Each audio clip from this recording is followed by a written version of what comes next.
So today I have a pure strike putter which has -1 degree of loft. This is -1 degree of loft. What is that going to do? I assume it's going to help with how the ball rolls, or how it initially rolls. Does it skid more? Does it skid less? That's what we're interested in today. I'm going to compare it today against the top putter in golf, the DF3 from LAB. JJ Spawn just won the US Open with it. Everybody on tour is using this putter. Got the best shaft in it. This is the best thing that money can buy right now, up against the pure strike, -1 degree. This putter has 3 degrees of loft, -1. Let's see what happens. I'm so interested to find out if this is actually a gimmick or if it works. -1 degree, I think it's actually -0.75. I'm rounding that up.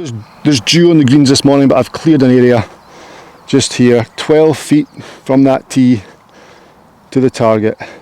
We've got TrackMan on. TrackMan's going to measure the skid pattern. If there is any skid, I'm sure there will be some sort of skid. But the less skid the better. You want that ball to grab the ground and start to roll. We don't want it skidding, moving offline. We want that ball to grip the surface and continue its roll towards its intended target. I'm nervous about this for some reason. I would like the pure strike putter to perform, because we know the LAB putter performs.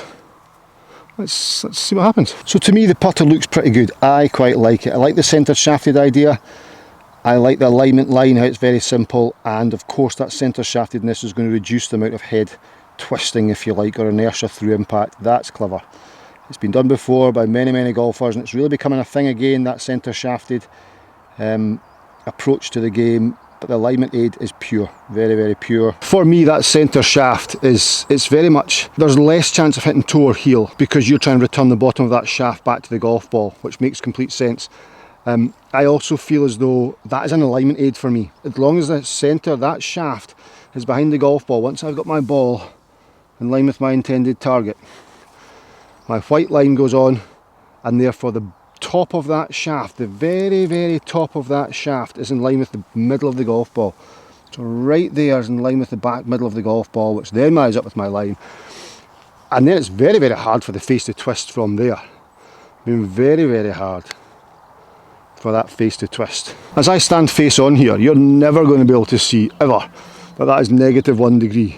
I mean, 1 degree. You think about, I talked to somebody about TrackMan last week, about angles and swing path and degree, and if your watch ticks 60 times, around 360 degrees, which means every tick is 6 degrees. It's a very small amount, and we're talking 1 degree negative on the putter. So when you have this little hidden secret within your game, none of your friends are going to know about it.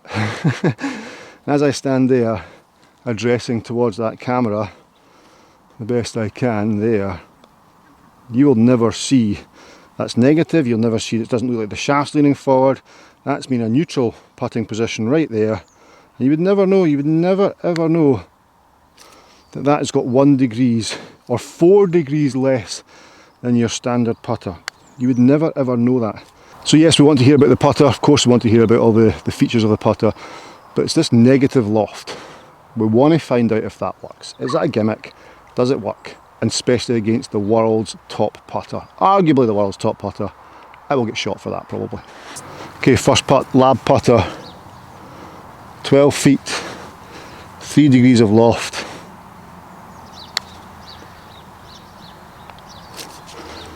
Boom. TrackMan's doing some calculations. Let me just record this screen. There you go. So 33 inches of skid. 33 inches of skid.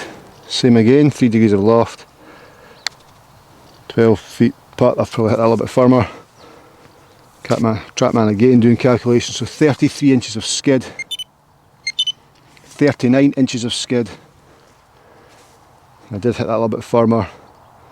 So average between the two there, we'll get to in just a second. We've got 33 and 39 inches of skid.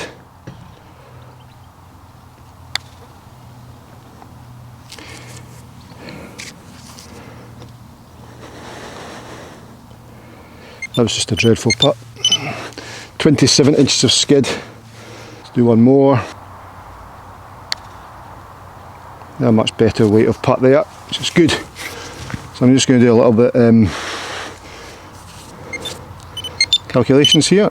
35 inches of skid, so interesting. So the average skid distance for the LAB putter, so this is 3 degrees of loft LAB putter, the average skid distance on a 12-foot putt is 31 inches. So that 12-foot putt, that putt there on this green, on this morning at a 12-foot range, is averaging just under 3 feet of skid before it rolls out. So that's like a quarter of its journey. It's incredible. So there's your average, so 34 inches. So I've worked that out there, so I've done that correctly. So 34 inches of skid on a 3-foot lab putter, 12, 24, 36, just under 3 feet. So you think about that, skidding almost a quarter of the way on a 12-foot putt. Let's try the pure strike putter now. So pure strike putter, same target. I always want to go left hand down on this putter for some reason. I'm going to keep it the same as the last one, so we get the same readings, or the same test gets done if you like. And there. Boom. Every putt I've hit today has been quite harder than a 12-foot putt. So I guess it's relevant. Trackman's working some things out. So 21 inches of skid. Oh.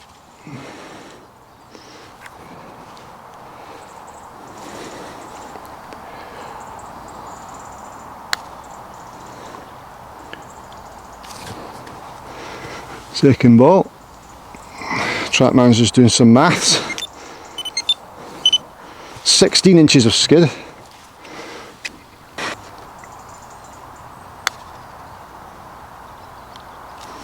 I'm hitting these quite firm. I want to get them to that 12 foot. So they're averaging about 15 feet to be fair. They run out. That was 15 feet 10 inches, 20 inches of skid.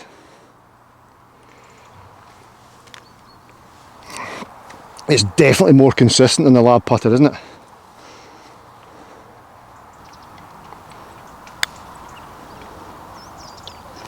Feels good. It kind of feels like it grabs the ground. Come on, Trackman, there we go. So 26. That would have gone 16 inches. So 26. So before, our average was 34 inches of skid before it started to roll on a 12-foot putt with the lab.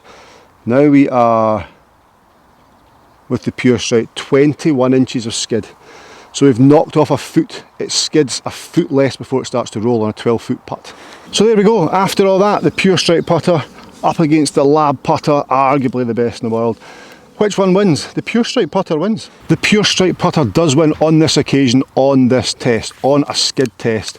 4 balls from 12 feet, and you're skidding the ball a foot less than the top putter in golf.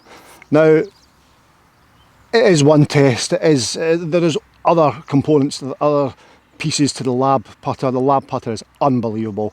This won on that one test, and if we did other tests, who knows what would come out. But the skid test, pure strike, took the money on this one. And the advantages of that are quite big actually. You know, when you think about if that putt is grabbing the ground and rolling earlier, it's going to hold its line much more consistently. And that for your average golfer, your amateur golfer, is probably a very, very good thing. For your club professional, they can deliver impacts slightly different than you and I, and they have access to change the loft on their putter, because I'm sure JJ Spawn's putter is probably not 3 degrees, it may well be closer to the 0, because he understands he wants that ball rolling and gripping the ground. But we don't have that luxury. But the pure strike putter can give you that without any custom fitting. Love it. The link to the pure strike putter is in the description below. If you want to get better at 5 or 6 areas of your golf game, there is one gadget that can do that, which I know you're thinking that's unachievable, Steve. Well, on the screen right now, that little orange gadget, click that video and all will be revealed. That leaves one last question. Would I game the pure strike putter? Yes. After those results, 100% yes, I would game that. And I'll see you in my next one. Bye bye.